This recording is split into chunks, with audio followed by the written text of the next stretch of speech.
નમસ્કાર મિત્રો, સ્વાગત છે તમારું અમારી YouTube channel Gujarat jobs and ન્યૂઝમાં।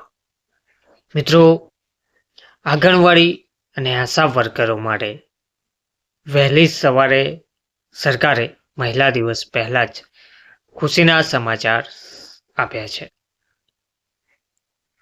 હોળી ધૂળેટીના તહેવાર પહેલાં જે ઘણા લાંબા સમયથી આશા વર્કર બહેનો, આંગણવાડી બહેનો જેની માંગ કરી રહ્યા હતા તેનો આખરે અંત આવ્યો છે અને આ લાભ જાહેર કરવામાં આવ્યો છે। મહિલા દિવસ પહેલા આશા વર્કરોને સૌથી મોટી ભેટ રાજ્ય સરકારે આપી છે। ગ્રેજ્યુટી સહિત અન્ય આ સુવિધાઓનો લાભ પણ આપવામાં આવી રહ્યો છે। લોકોના આરોગ્યની કાળજી લઈને ગામડે ગામડે અને શેરીએ શેરીએ ફરતી આશા વર્કરો હંમેશા બીજાની સેવામાં વ્યસ્ત રહે છે। નવજાત શિશુ હોય કે સગર્ભા સ્ત્રી હોય, રસીકરણ હોય કે દર્દીની સંભાળ રાખવી, તેઓ પોતાની જવાબદારી નિસ્વાર્થપણે નિભાવે છે। પરંતુ શું તમે ક્યારેય વિચાર્યું છે કે તેમનું પોતાનું જીવન કેવું હોય છે?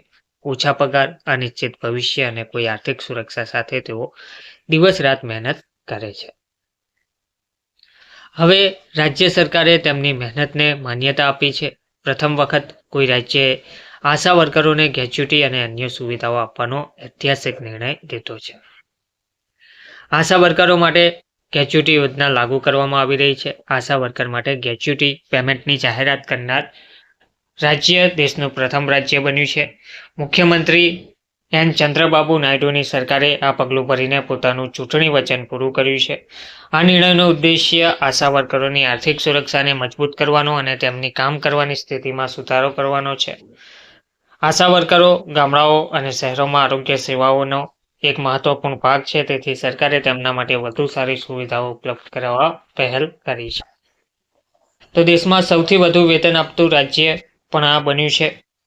આશા વર્કરોને હવે દેશના અન્ય કોઈ પણ રાજ્યની સરખામણીમાં સૌથી વધુ પગાર આપવામાં આવી રહ્યો છે। સરકારે તેમનો માસિક પગાર વધારીને 10,000 રૂપિયા કર્યો છે, જે અન્ય રાજ્યો કરતાં ઘણો વધારે છે। ઉદાહરણ તરીકે ઉત્તર પ્રદેશમાં આશા વર્કરોને દર મહિને માત્ર 750 મળે છે। પશ્ચિમ બંગાળ અને દિલ્હીમાં તે 3,000 છે। તેવી જ રીતે કેરળમાં તેમને 5,000 અને તેલંગાણામાં તેમને 7,500નો પગાર આપવામાં આવે છે। હવે આંધ્રપ્રદેશ સરકારના આ નિર્ણયથી હજારો આશા વર્કરોને સીધો ફાયદો જોવા મળી રહ્યો છે। ગ્રેજ્યુટી અને મેટર્નિટી લીવની પણ જાહેરાત કરી છે। રાજ્ય સરકારે આશા વર્કરોને ગ્રેજ્યુટીની લાભો પણ લાગુ કર્યા છે। 30 વર્ષની સેવા પૂર્ણ કરનાર આશા વર્કરોને રૂપિયા 1.25 લાખ સુધીની ગ્રેજ્યુટી ચૂકવણી મળશે। આ સિવાય સરકારે મેટર્નિટી લીવને પણ મંજૂરી આપી છે। આશા વર્કરોને હવે 180 દિવસની રજા પણ મળશે, જે કામકાજના દિવસો તરીકે ગણવામાં આવશે। આ સમયગાળા દરમિયાન તેમને 60,000 પગાર તરીકે આપવામાં આવશે। આ સાથે મહિલાઓને આર્થિક સમસ્યાનો સામનો કરવો ના પડે તે માટે પણ આ રજા જાહેર કરવામાં આવી છે, તેમજ નિવૃત્તિ પછી પણ તેમને લાભ મળશે। રાજ્ય સરકારે આશા વર્કરોને નિવૃત્તિ પછી પણ ઘણી સુવિધાઓ પૂરી પાડવામાં આવશે તેવી ખાતરી આપી છે। તેમને સહાયક નર્સ, મિડવાઇફરી, ANM ભરતીમાં પ્રાથમિકતા આપવામાં આવશે અને ઘણી સામાજિક સુરક્ષા યોજનાઓનો લાભ મળશે।